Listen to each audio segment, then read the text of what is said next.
आज महात्मा गांधी जयंती आणि लाल बहादूर शास्त्री जयंती यांच्या निमित्ताने देशाचे पंतप्रधान नरेंद्र मोदीजी यांनी भडगावकरांना एक गोड अशी भेट दिलेली आहे। या जयंती निमित्त भडगावकरांकरता अमृत 2 योजनेअंतर्गत पाणी पुरवठा योजनेचा शुभारंभ आज नरेंद्र मोदी यांनी ऑनलाईन माध्यमातून केलेला आहे।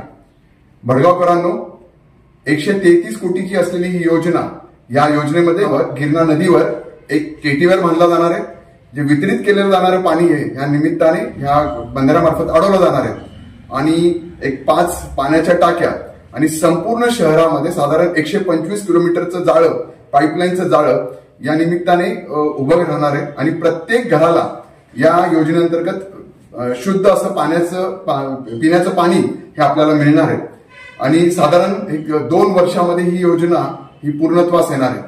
मी संपूर्ण भडगावकरांकडनं नरेंद्र मोदी यांचे खूप सारे आभार मानतो की त्यांनी ही योजना मंजूर केली। या योजनेमध्ये 50% वाटा हा केंद्र सरकारचा, 45% हा वाटा राज्य शासनाचा आणि 5% हा नगरपालिकेचा आहे। तर मी राज्य शासन सुद्धा या निमित्ताने आभार मानतो। आपले मुख्यमंत्री शिंदे साहेब, उपमुख्यमंत्री देवेंद्र फडणवीस साहेब, दुसरे उपमुख्यमंत्री पवार साहेब यांनी या योजनेला सुद्धा मोठा हातभार लावला आणि मंजूर केली। तर मी पुन्हा एकदा भडगावकरांच्या मार्फत नरेंद्र मोदी आणि राज्य यांचे सगळ्यांचे आभार मानतो आणि जेणेकरून येणाऱ्या 2 वर्षामध्ये लवकरच भडगावकरांची ही तहान मिटवली जाणार आहे, भागवली जाणार आहे। धन्यवाद।